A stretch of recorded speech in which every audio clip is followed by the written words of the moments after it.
Today, we are kicking off Interior Design 101, the complete beginner's course. Now, this is a 10-part series where I walk you through one key design principle per episode so that by the end of the series, you will feel confident enough to design your own home, even if you've never done it before. And in this episode, we are starting with the first steps, how to get started with the project, how to think like a designer, how to start with your program, identify your constraints. And by the end of the video, you will have a one-page home brief that will act like a compass for all of your future design decisions. So stick with me, grab a notebook, maybe some tea, and let's get started.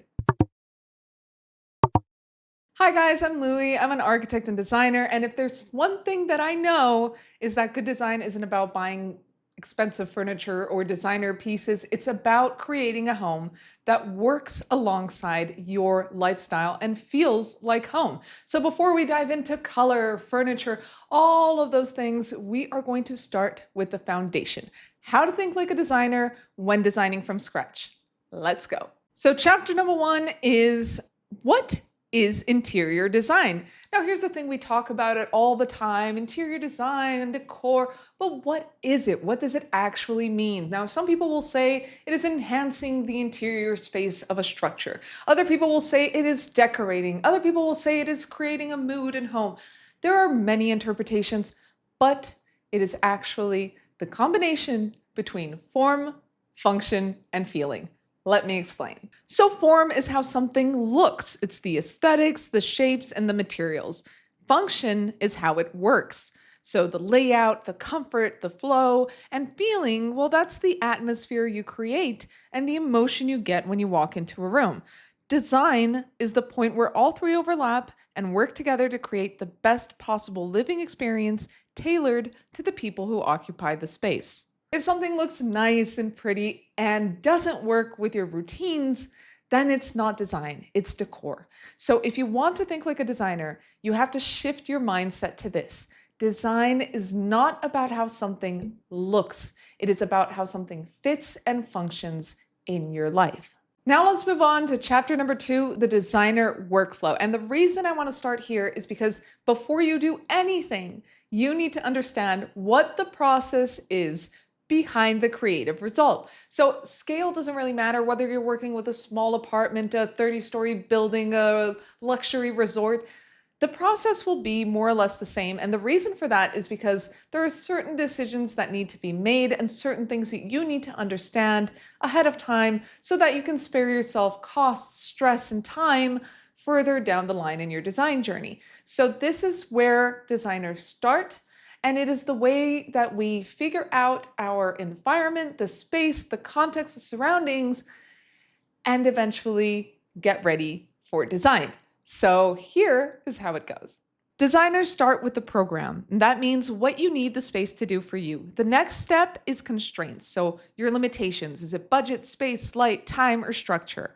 Then we're going to move into design, which means translating everything into layouts, finishes, furniture, and lighting. And finally, we hit budget and execution, which is when we actually make it real, one decision at a time. Now, this is known as the designer workflow, and it is so useful because it gives you a very clear process to follow. When you start designing a space, there are a lot of decisions to make, and this framework helps you make them in the right order so you're not overwhelmed or constantly second-guessing yourself. Guys, do not skip the steps because this process will help reduce stress, it will prevent decision fatigue, and it will keep your project moving forward. And the reality is that once you understand this process and the order, you can stop second guessing yourself and you can start deciding and designing with clarity and with purpose. Now, I know getting started can be complicated and sometimes a little overwhelming, so let me know in the comments, is there anything that makes it harder for you guys to get started? What is that thing that gives you that block that won't allow you to take the next step forward? Let me know because maybe I can do something here or think of something that kind of help break through that wall, because you guys shouldn't be intimidated by design. You should be having fun with it. So let me know and I'll see if I can help. Okay, we are moving on to chapter number 3, and that is how to define your home's program. Now, this is actually one of my favorite parts of the process, and I love the design process, of course, but this part, the very beginning, is so exciting because it's that moment where you get to dream a little and start to think of all the different things that you want that space to do for you. So even if it's like, oh, I'd love to have a small greenhouse so that I can take care of my plants, or a larger kitchen to cook because I'm amazing at it. Not me, but someone is. And maybe like a craft corner so that I can, work on my stuff. Or I want to start an e-commerce business and I want a little spot in my room so that I can do that. And you start to think about what that place could be and how it can be the best version of itself to, support your lifestyle. So this is fun, guys. This is exciting. And I'm not talking about a blueprint. I'm not talking about going on SketchUp or CAD and just start sketching things out. I am talking about a simple list of requirements. What does the space have to do for you? Before you even start to think about color or furniture, you're going to ask yourself 3 simple questions. The first one is, how do I actually live here? What activities take place here? And who is going to use this space? Let me give you an example. Let's say you're designing a family home. Your program might look something like this: a kitchen that works for quick weekday meals and weekend family cooking, or a quiet corner for remote work or homework. A living room with toy storage, but that doesn't actually look like toy storage. A mudroom or entry with space for shoes, coats, and backpacks, and a primary bedroom that feels like a retreat once the kids are in bed and mom and dad just need some peace. Or maybe you live in a small city apartment. In that case, your program might be about flexibility, so it might go like this: a living room with a sofa that doubles as a guest bed, a dining table that extends for hosting, and a bedroom that makes space for both work and relaxation. Hopefully those examples gave you an idea of how a program works, and it is so important that you take a quick minute to just jot everything down like a quick bullet list, because that is everything that you are required to do once creating the space. So all of your decisions will refer back to that. And I have never in my life started an architecture project without a program. It's very, well, impossible because you can't design unless you know what the requirements are, right? So here's a quick example outside of interiors and architecture. If you're working with product design, you might be designing a backpack, and then your requirements will be something like, I need it to be light, I need it to be water resistant, I need it to have a space for a laptop, and then you start to have an idea of how that product needs to function so that you can design it with that goal in mind. And the same thing happens with your home. If you know how you need it to function, you can design it in the best way possible. Chapter number 4 is how to identify your constraints. Well, constraints are everywhere. Every project has them. Some have many, some have less, but they will all have them and you will have them yourself. So it is important that we understand what our constraints are, because that is how we are able to design around them or design in order to improve functionality despite our constraints, right? So what are constraints exactly? Your constraints might be space, so a tiny living room or an awkward layout with too many doors. It can be structure, walls that you can't move, or low ceilings that limit lighting options. Maybe it is light, so maybe it's too dark with a small window, or you have sun that hits so strong you need blackout curtains. It can also be a budget constraint, which means that you have to prioritize what does and doesn't fit into your budget, and a lifestyle constraint. So kids, pets, working from home, each one changes what good design means for you. So good designers and designers with a lot of experience, they are unfazed by the constraints, okay? They're not worried about them. They're actually kind of eager and anticipating those constraints because we love constraints, guys. They are amazing. They will make you so much more creative. Because here's the thing. If you just have a carte blanche and you can just do whatever you want, right? What happens then? It's not fun. You need the rules, you need the regulations, you need to know what can and can't be done, because then it becomes this wonderful little puzzle that you get to solve. And you get to think of the best solutions for each problem. And I think designers are kind of hooked on that. We want to solve those problems. So here are a few example scenarios of constraints so that you understand what they are and you can solve them in your home. Imagine you're designing a small apartment living room. You can't move the walls, so that's a structure and size constraint. You only have one window, so that becomes a light constraint. and you've got a modest budget, so that's a money constraint.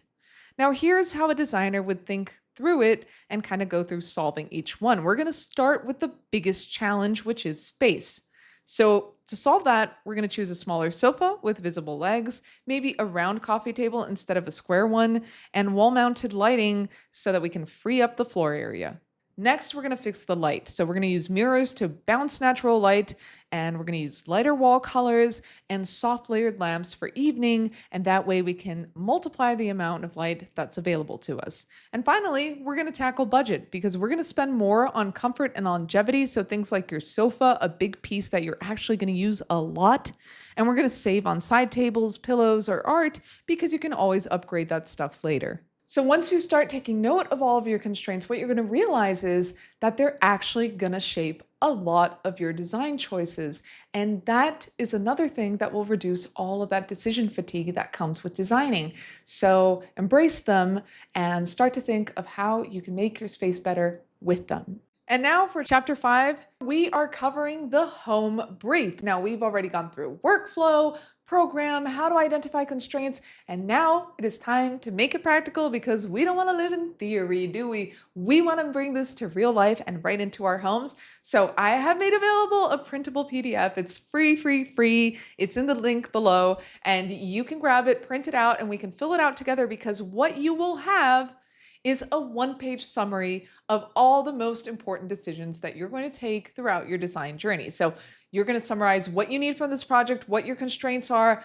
All of that is going to be absolutely essential for you to be able to move on to the next steps. So we can go through it together and fill it out so that you know exactly how to do it.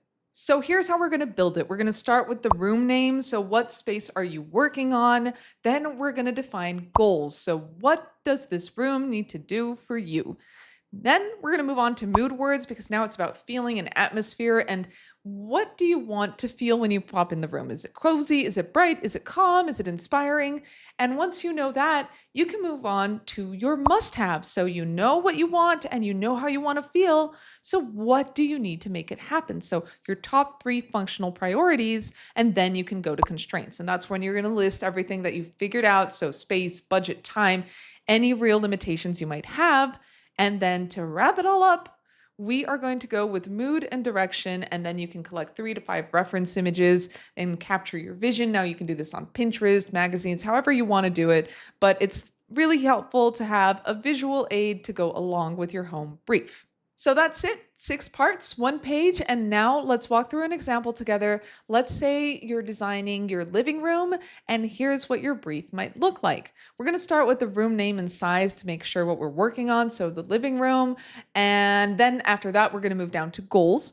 We're going to create a space for relaxing, watching TV, and entertaining small groups. For our mood words, we are going to go with warm, uncluttered, and inviting. And in order to make that happen, here are our must-haves. We want a comfortable sofa for movie nights, or soft layered lighting, and even hidden storage for toys and cables. And as for our constraints, this is where we kind of just jot down everything that might limit us.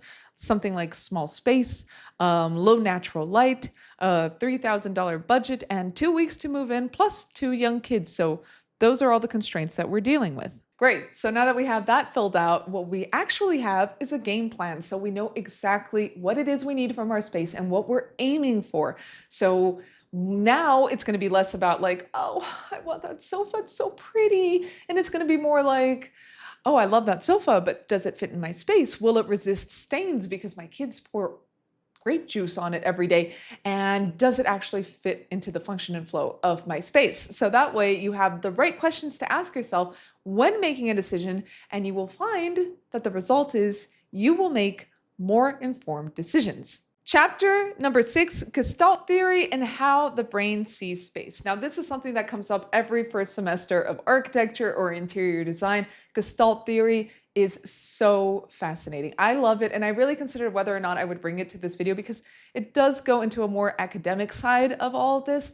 But guys, I believe in you. You can handle it. Let's go a little deeper because this is going to make such a huge change. It'll make sense to you how we see things and how our brain perceives it. So let's jump right in. Okay, let's put it in simple terms. It basically means that your brain is constantly trying to make sense of what it sees. So this can be looking for patterns or alignment or connecting groups and forms. It's how we make sense of what we see. And designers always use this, and quite intentionally, to help create more harmonious designs or designs that make sense to us human beings. So let's go through 7 of the key principles of Gestalt theory so that you can understand them. Gestalt theory is a set of psychological principles created by German psychologists Max Wertheimer, Kurt Kafka, and Wolfgang Kohler in the early 20th century that explain how we visually organize the world around us. Let's start with proximity, grouping through closeness. We perceive things that are close together as belonging together. So for example, if you put 2 chairs and a small table placed near each other, it will read as a conversation area. If you spread them apart, suddenly it's just 3 random pieces of furniture. Next up, similarity, connection through likeness. Our brains will link objects that share color, shape, or material. So for example, if you use black metal frames for your mirror and light fixtures, your mind instantly connects them even from across the room. Next, we have continuity, which means following the line. We follow visual lines and curves naturally. So for example, when a rug edge lines up with the sofa and that sofa aligns with the artwork above it, your eye travels smoothly through the space. Misaligned furniture or art, that's when things feel off. Now for closure, that means completing what's unfinished. So our minds will fill in missing information to create complete shapes. For example, dining chairs around a circular table feel like a complete form even if one chair is missing. Your brain still sees the circle. Now we have figure ground, so focus and background. Basically, we instinctively separate what's in focus, the figure, from what's behind it, the ground. For example, light furniture against a contrasting wall instantly stands out and your brain knows what to pay attention to. But if you have too much visual noise, like clutter, then it starts to confuse that distinction. We also have symmetry and order, the need for balance, because humans crave balance and predictability because it feels calm and safe. So here's an example. Matching nightstands and lamps on either side of the bed immediately create symmetry and harmony. And even when you break symmetry, you can still balance with visual weight, like one large pendant offset by artwork on the other side. And finally, we have common fate. That means movement and direction. We tend to group elements that seem to move or point in the same direction. For example, a group of pendant lights or bar stools all leading toward a focal point may make the space feel more dynamic and guided. Hopefully you guys found that interesting. I know I do, because now that you're aware of it, you're going to see it pops up everywhere and you're going to start noticing all of these different patterns and alignments and shapes.